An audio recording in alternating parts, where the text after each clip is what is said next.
Mr. Scott Eccles. Oh, Mr. Garcia. I'm sorry, I did not recognize you at once. Oh. Please allow me to carry your case. That's very civil of you. Thank you very much. I'm sorry the weather has been unkind for your visit. Ah, well, unkind for you, perhaps, but we British, you know, we're hardy souls. Ah.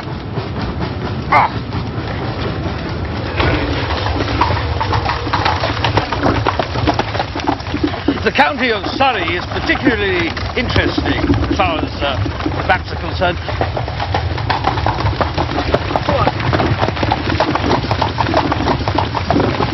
I'm looking forward to showing you my entire collection of Surrey maps. I mean, there's Maul and Ogleby. I've got one or two here I can show you.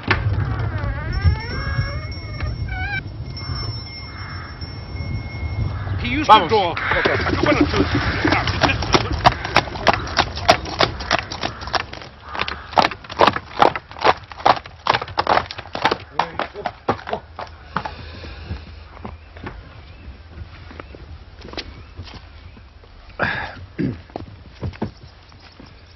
Eso va a ser todo por ahora. Puedes ensillar el caballo y guardar el coche.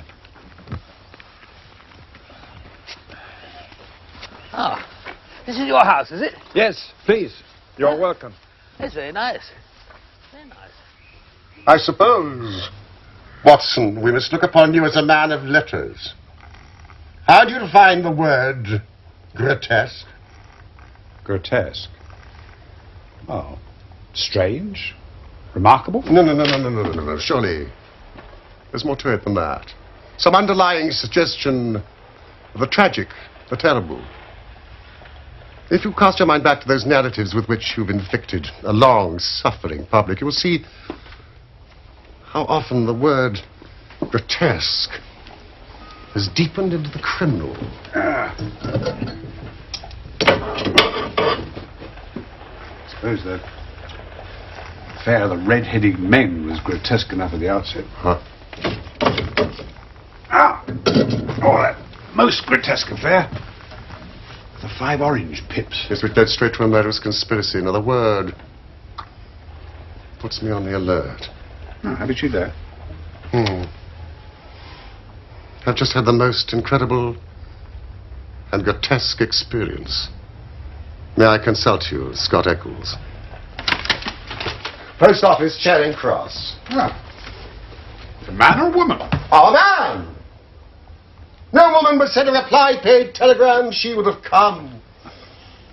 Did you see him? Oh, my dear Watson.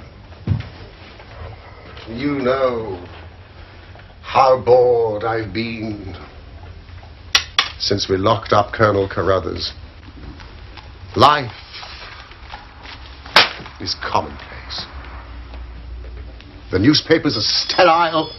Audacity and romance seem to have passed forever from the criminal world. Of course I'll see him. Unless I'm very much mistaken, this is our client. Mr. Holmes. Thank you, Mrs. Hudson. Well, are you Mr. Holmes? Certainly. Yes, Mr. Holmes, I have just had a most singular and unpleasant experience. Really? Yes, never in my life have I been subject to such embarrassment and been placed in such a position. Please sit down, Mrs. Scott Eccles, my friend and colleague, Dr. Watson. Now, in the first place, may I ask why you have come to me at all? Well, sir, it didn't appear to be a matter which concerned the police. Yet, when you've heard the facts, you must admit I couldn't just leave it where it was. Now, private detectives, they're a class with whom I have no sympathy. Sit! Mr. Scott Eccles.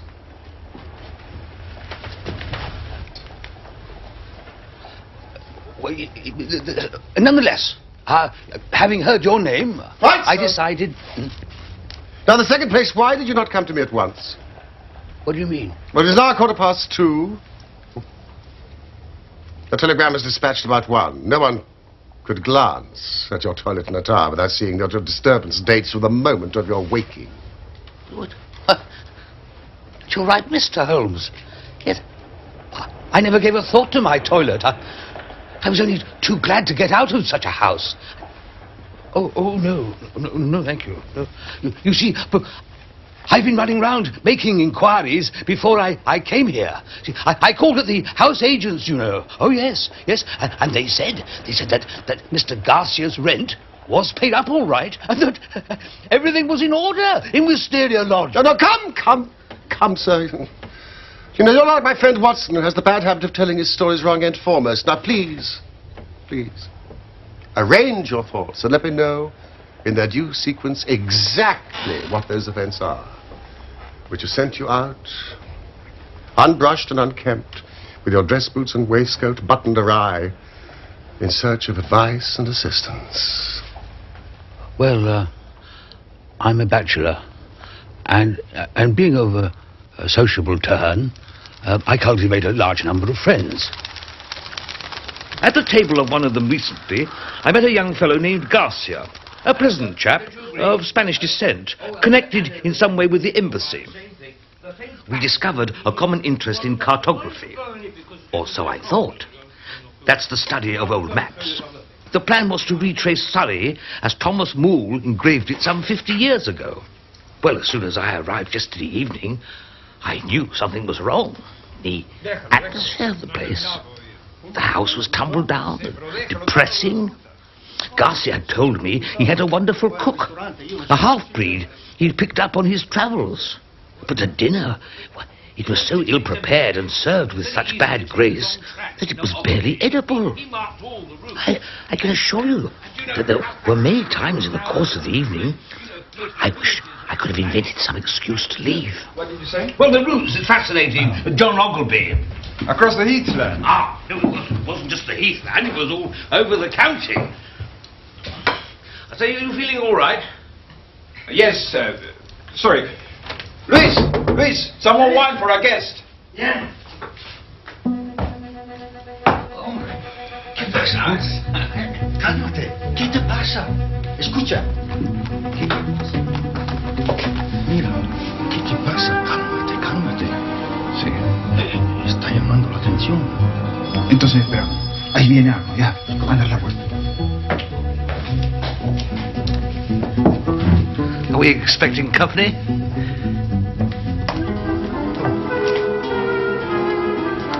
I would like a drink of that, if it's possible.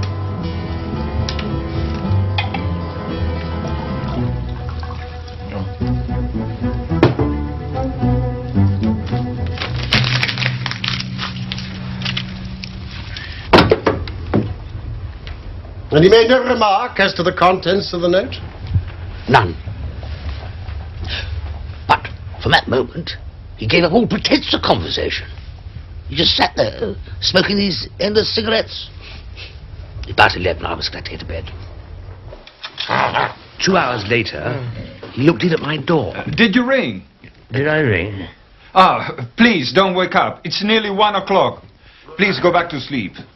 Good night. And now I come to the amazing part of my tale.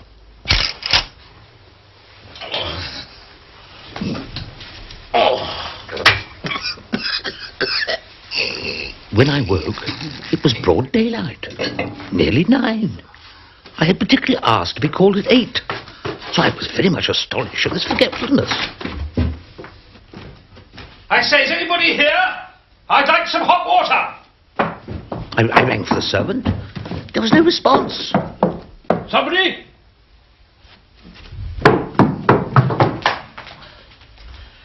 I say, is there a servant available?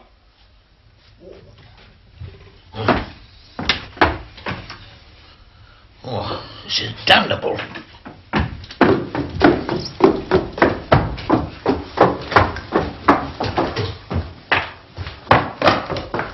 I went from room to room. All were deserted. Even my host's room. The bed had never been slept in. Foreign host, foreign footman, foreign cook, all vanished in the night. Your experience is, so far as I know, perfectly unique. Now, what else can you tell me? Well, I was furious. I packed my bags, and I banged the front door behind me, and I set out for Esher. And then I called at Allen Brothers, the land agents, and found it was from them that the villa had been rented. Rented? Well, you see, I couldn't believe that they'd gone simply to make a fool of me. I thought, you know, it must be the rent. I was wrong. See, the agent thanked me for my warning, but said that the rent had been paid in advance. By the Spanish embassy, I imagine. I called at the Spanish embassy. The man is unknown to them. I also asked my friend who introduced us, and he seemed to know less about Garcia than I did. Now, this house. Wisteria Lodge. I wonder if it's still as you left it. What's troubling you, Watson? Well, I fear some mundane explanation for events may await us upon our arrival. It's possible we can thank our lucky fate, which has rescued us for a few hours from the insufferable fatigues of idleness.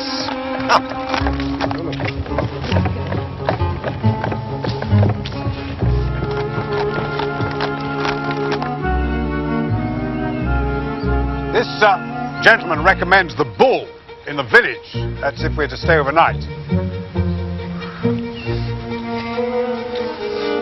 I asked him if he knew Garcia or his servants. Did he? No. Nothing unusual about the outside. Let's see what the interior holds for us. I suppose we can be charged with housebreaking, can we?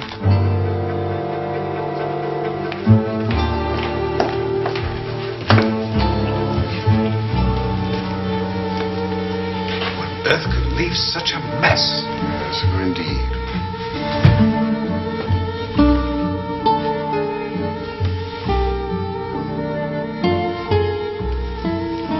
Glance around the house.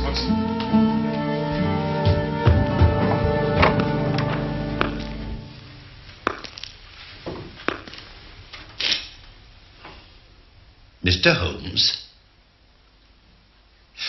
Welcome to Wisteria Lodge, Mr. Holmes. Inspector Baines of the Surrey Constabulary. This is Constable Downing. And you are Mr. John Scott Eccles of Popham House, Lee. I am. Oh, Mr. Scott Eccles, we've been following you about all the morning. You traced him for his telegram, I presume. Exactly, Mr. Holmes. We picked up the scent at Charing Cross Post Office. But what do you want? Why'd you follow me? We wish a statement, Mr. Scott Eccles, as to the events which led up to the death of Mr. Aloysius Garcia of Wisteria Lodge, near Isha. Dead, did you say? Oh, yes, he is dead, yes. But how? An accident? Murder, sir. If ever there was one on earth. No. Oh, God, this is awful. And you don't mean that I'm suspected? Well, sir, your note was found on the dead man's body. And from it we learned that you had planned to stay here in this house last night. So I did. Oh, you did you? Wait. Baines, I mean, surely all you need is a simple statement. Yes, Mr. Holmes, but it is my duty to warn Mr. Scott Eccles that it may be used against him.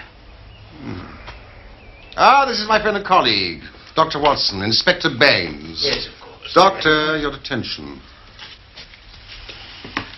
Oh, Mr. Scott Eccles, you look as if you could do with a drink. I found some brandy in the library. Come on. I don't know. Oh, thank you. El perro está mangiando su vestido blanco. No me importa, no me importa.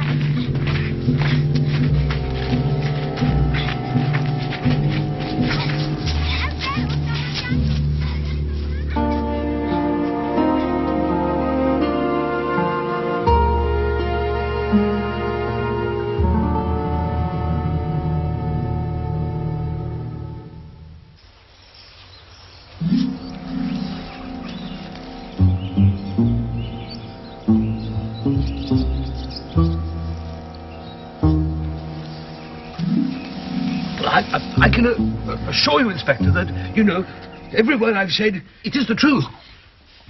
I'm bound to say, Mr. Scott Eccles, that Everything you've said does agree with the facts as they've come to our notice. For example, the note that arrived during dinner. Mrs. Scott Eccles, what became of the note? Well, Garcia rolled it up and threw it in the fire. What do you say to that, Baines? It was a dog grate, Mr. Holmes. He overpitched it. I found this unburnt at the back. You must have made a very careful examination of the house to find a single pellet of paper. Oh, I did, Mr. Holmes, I did. It's my way. The note's written on ordinary cream-laid paper with a watermark. It's a quarter sheet. The paper's cut off in 2 snips with the short-bladed scissors. It's been folded twice and sealed with scarlet wax.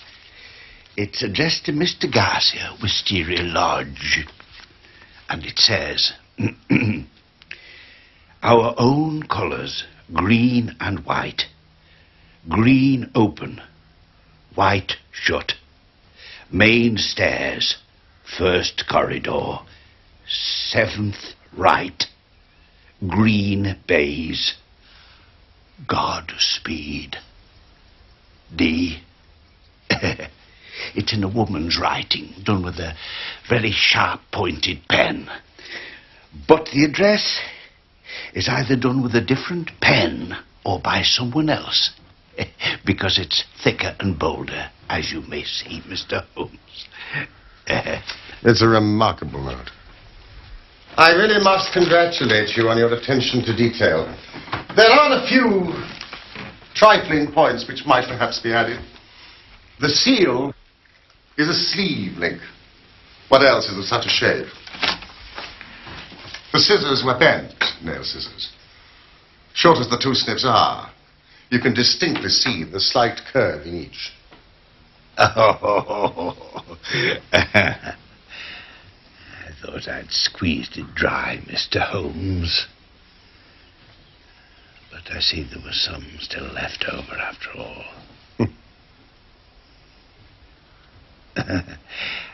I'm bound to say that I make nothing of the note, except that something's on hand and woman, as usual, is at the bottom of it. Oh.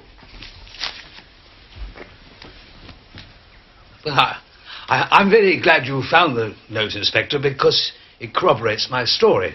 But, you know, I do beg to point out that I haven't yet heard what has happened to Mr. Garcia, or what has become of his household. As for Mr. Garcia, well, that's easily answered. He was found dead on Oxshott Common this morning. His head had been beaten to a pulp by a sandbag, or some such object, which crushed rather than wounded. Apparently, he'd been first struck down from behind, but his assailant went on beating him long after he was dead. It was a very furious assault. I mean, this activity that we saw as we approached the house, were there any footsteps or clues as to the criminal? None. As yet. Had Garcia been robbed? No sign of robbery, no. Well, our tenants seem to have left little or nothing behind them. Apart from the clothes, some pipes, a few novels, 2 of them in Spanish.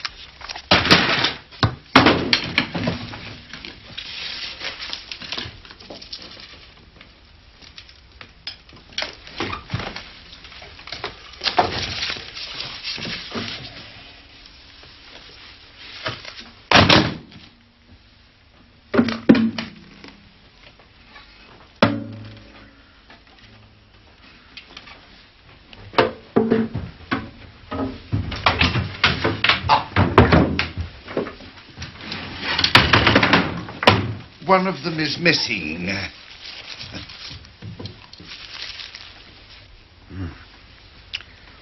Yeah, well, we might assume the G stands for Garcia. Family heirloom, perhaps. The other was not on the body, nor has it been found in the vicinity, though my men are still looking. Do you wish to look round the house? A brief look. My will be.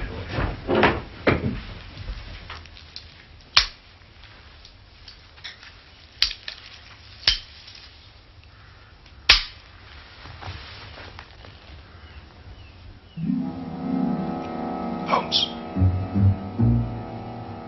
Holmes! Holmes!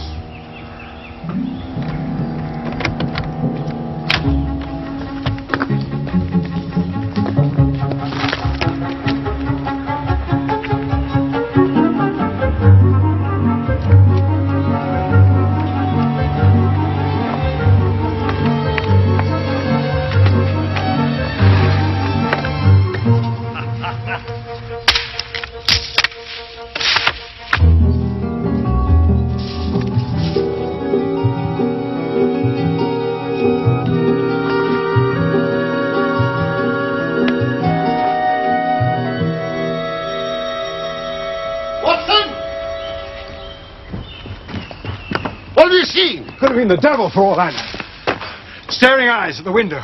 Negroid features, mulatto-like. He's got away across the fields. Maybe just as well. I don't think I could have laid hands on him.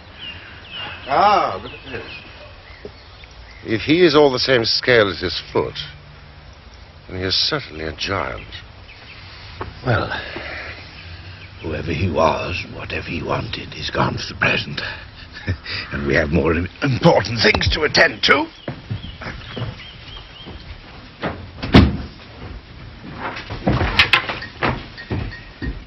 Darling, you stay here.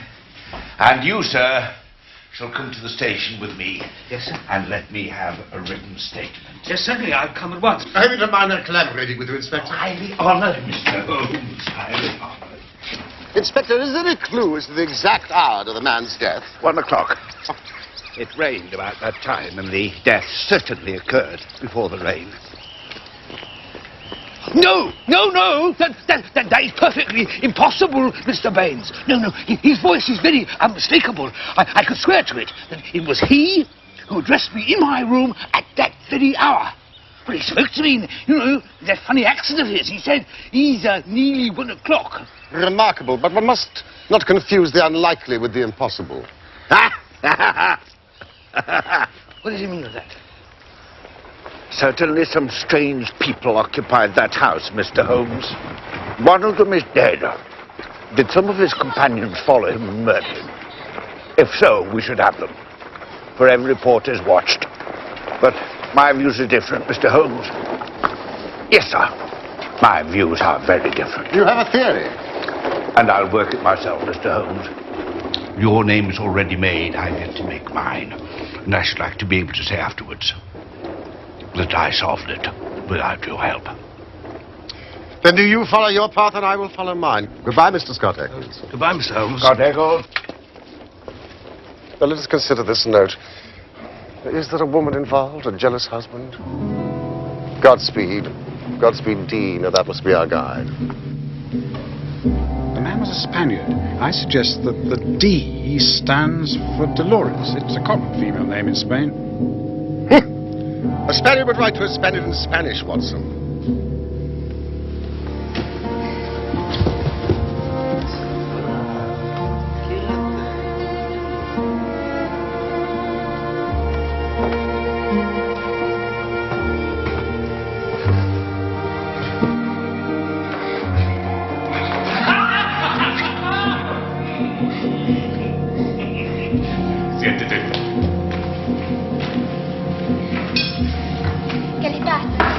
¿Qué no se siente muy bien? Silencio, niñas.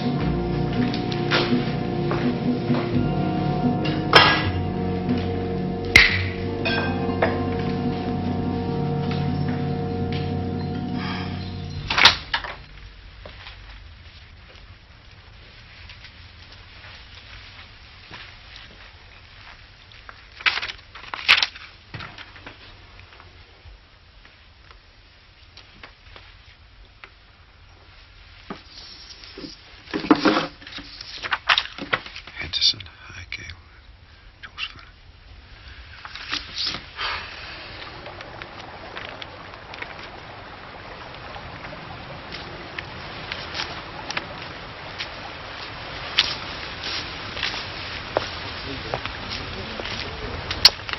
Mr. Holmes, look what I've found in a gorse bush.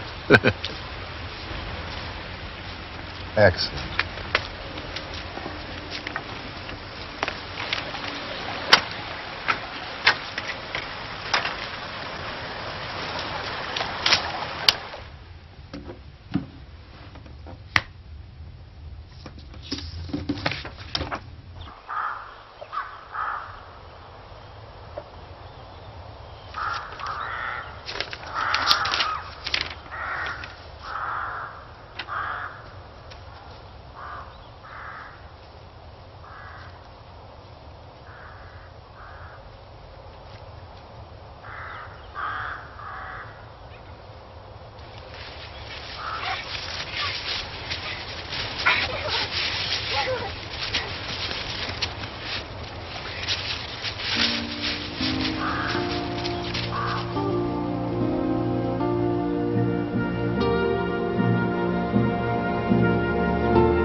Fuera.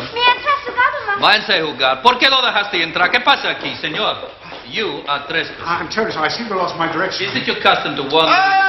Dr. Wakefield, my friend and fellow cartographer. Yes, indeed. You know, we were so engrossed in trying to trace the bridle path to the now vanished hamlet of Ogden, St. Mary, that we mislaid each other. And since you were late for Mr. Henderson, I thought, I'm so glad you found your way here. Well, I very much regret that Mr. Henderson is too busy to see you today. No, Lucas.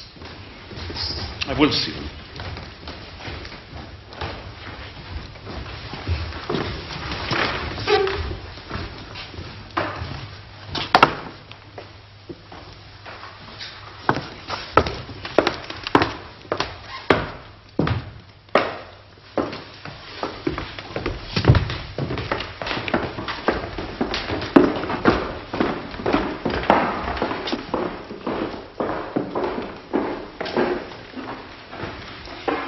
Gentlemen.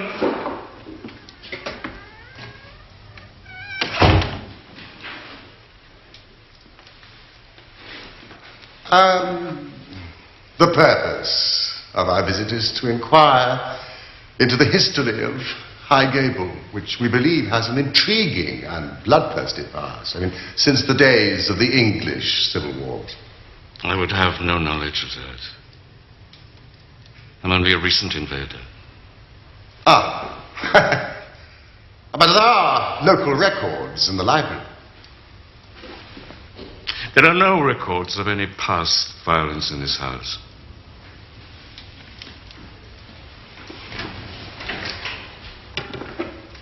I see.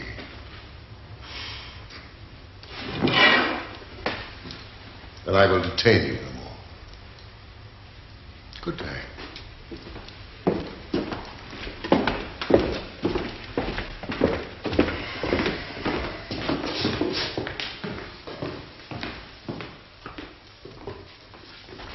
I thought you were in London. For the morning only. Well, with your usual reluctance to confide your thoughts to me, I exercised my own mind in the matter. You'd circled two names on your list, Henderson and High Gable. Well, the others are prosaic, respectable people, far aloof from romance. But this man, Henderson, he's a very singular creation. Yes, indeed. As you may have noticed, no tea for me. The house is double-winged, one side the servants, the other side the family. There is one single connecting door for the Henderson family meals. Oh, you sure you couldn't observe all that in the short time we were there, Holmes? Ah, there are no better instruments for gossip than discharged servants, and I was lucky enough to find one who had been sacked by his imperious master, Henderson, in a fit of violent temper. Now, the Henderson girls whom you encountered have a governess, a Miss Burnett, an Englishwoman. Here is a very singular fact. She has not been seen since the night of the murder. She has utterly vanished. I've seen her. Of course! I've seen her, and she is alive. I saw her at the window at High Gable. My God, a prisoner. She slipped my mind. The moment those awful gorgons descended upon me. She is alive. I've seen her.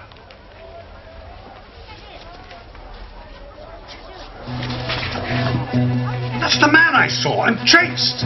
Baines has arrested the wrong man. Come, Watson, quickly. We must stop him.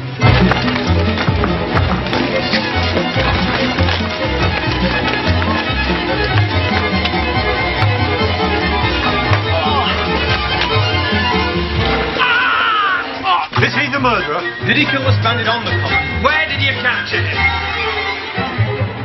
This man is the murdered man's cook who disappeared on the night of the crime. We believe there were valuables left in the house and that their abstraction was the motive. The man had been seen in the vicinity of the house once before. The second time, subdue him, Higgins, blanket. The second time we left an ambuscade for him. We shall be applying for remand when the prisoner is brought before the magistrates. That will be all for now, gentlemen. Thank you very much. Was it on the... Where did you capture him? Baines, I am not convinced that you are on the right line. Mr. Holmes doesn't want you to commit yourself too far unless you're sure. Oh, you're very kind, gentlemen. But, we did agree to work on our own lines, didn't we? And that's what I'm doing. You're welcome always to my news. This fellow's as strong as a cart horse and fierce as the devil. He nearly bit off Constable Downing's thumb before they managed to master him. He speaks hardly any English, and we can get nothing out of him but grunts. And you think that you have evidence that he murdered his late master? I didn't say so, Mr. Holmes. I didn't say so. We all have our own little ways. You will go yours, and I will go mine. That was the agreement. Sibyl. I think Baines is riding for a fall. I'd have to agree with you there.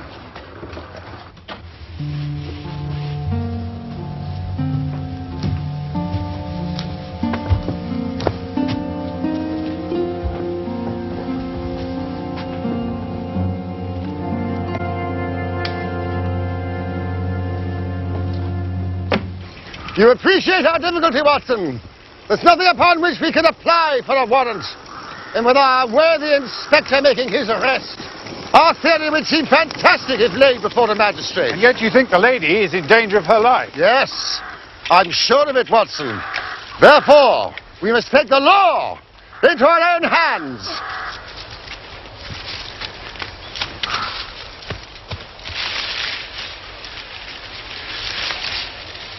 Top left bay. Ah, we could reach it from that outhouse.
Mr. Holmes, you have given me the very evidence I wanted.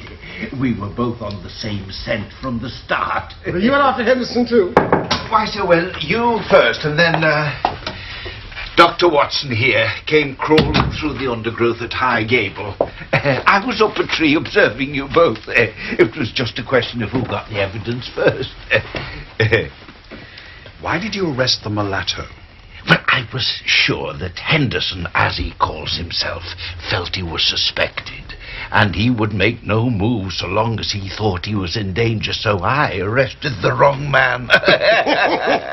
You know, you will rise high in your profession, Inspector. Oh. You have instinct and intuition. Thank you, Mr. Holmes. But we can't arrest without Miss Burnett's evidence, can we? I shall be able to give you that in a moment, but tell me, who is this man, Henderson? He's Don Murillo, known as the Tiger of San Pedro. One of the most dangerous men out of Central America.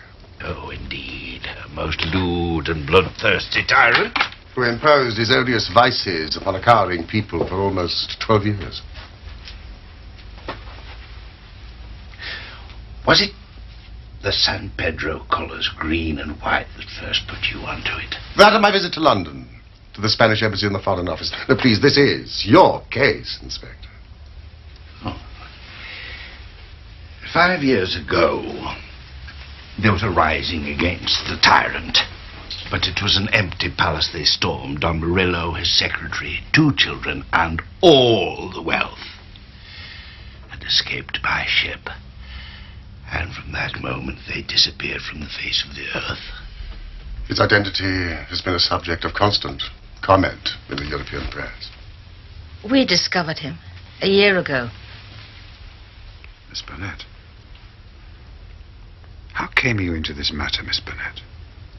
An English lady in such a murderous affair. Because there is no other way in the world by which justice can be gained. What does the law of England care about the rivers of blood shed so many years ago in San Pedro, or the shipload of treasure that this man has stolen from us? To you, they're like crimes committed in some other planet. We know. My real name is Signora Victor Durando. My husband was the minister of San Pedro in London. He met and married me there.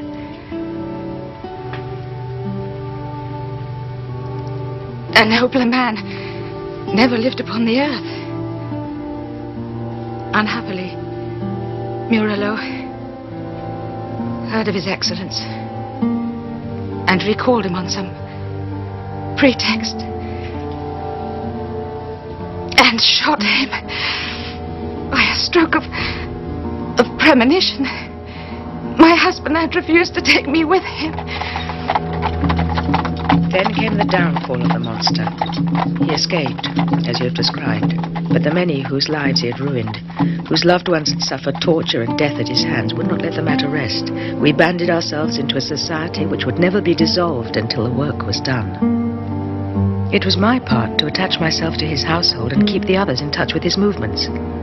I secured the position as governess. Dejarlas man luz de mis ojos. He little knew that the woman who faced him at every meal was the woman whose husband he had hurried to eternity. I smiled on him, did my duty to his children, and bided my time. An attempt was made in Paris and failed.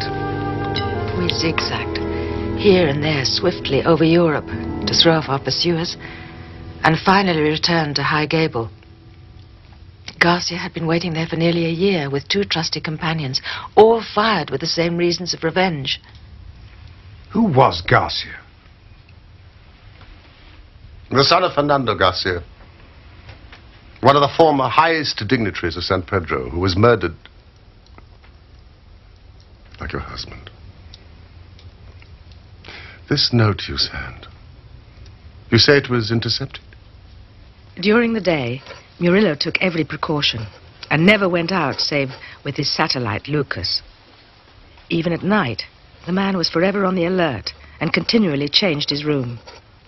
We had arranged that I would send Garcia final instructions.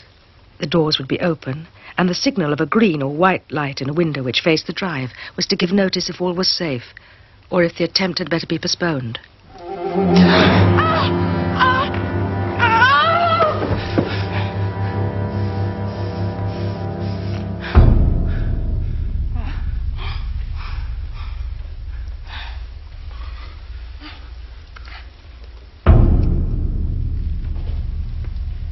To whom are you writing this letter? Which describes, it would seem, the room in which I intend to sleep tonight. Who is your confederate? Who is your confederate? What is your real name, Miss Burnett? My name is Durando. Durando's widow. In my house. Looking after my children. Déjame matar ahora, traidor. Oh, Mr. Garza, no podríamos escapar las consecuencias. You can kill me now. What is my life worth? You have destroyed everything that I love. Who are you writing to? Tell me, Senora Durando. Who? It's a name you fear. He is waiting for you.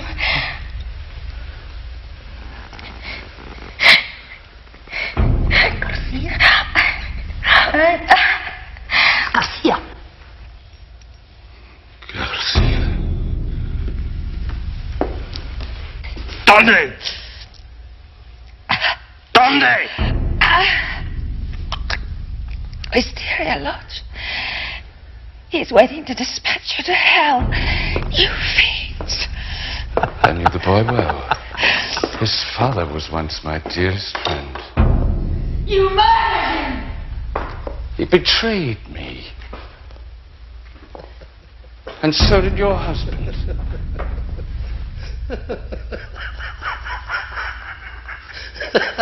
And now they send the wives and sons.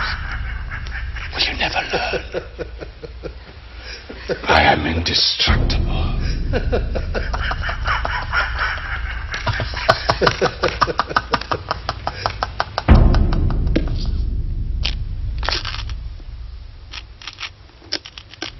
At first, they were of a mind to let him enter the house and kill him as a detected burglar.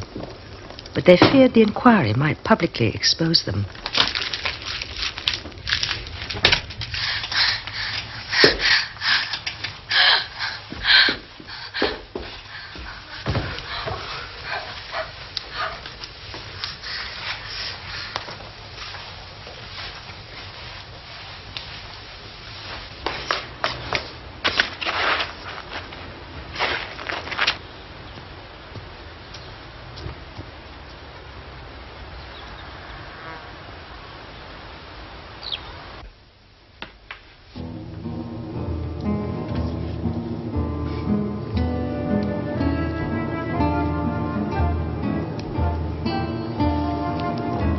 Uno para todos. Todos para uno.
justice will come.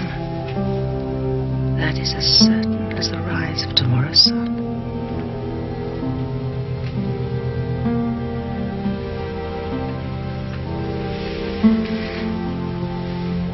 I have no doubt that my life, too, hung in the balance. For most of the time I was confined to my room, terrorized by the most horrible threats to break my spirit. Occasionally I was allowed out, but only when they had first drugged my food. And it was in this state that you found me at the station. And thanks to this good man, I am beyond their power forever.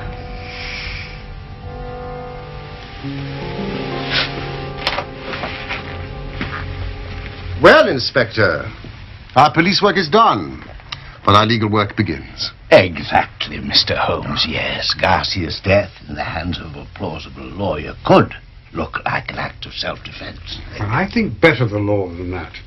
Self-defense is one thing, but to entice a man in cold blood with the object of murdering him is another. Whatever danger you fear from him, I think we shall see justice done at the next Guildford Assizes. Of course, you have released the mulatto. Yes, sir, he's a free man again. And your man is with the fugitives on the train? Yes, sir, yes, and I've wired Scotland Yard to have their men at Waterloo Station to receive them, yes. You know, I really must congratulate you, Inspector. Your powers, if I may say so, without offense, are superior to your opportunities. You're right, Mr. Holmes. In the provinces we stagnate. A case like this gives a man a chance.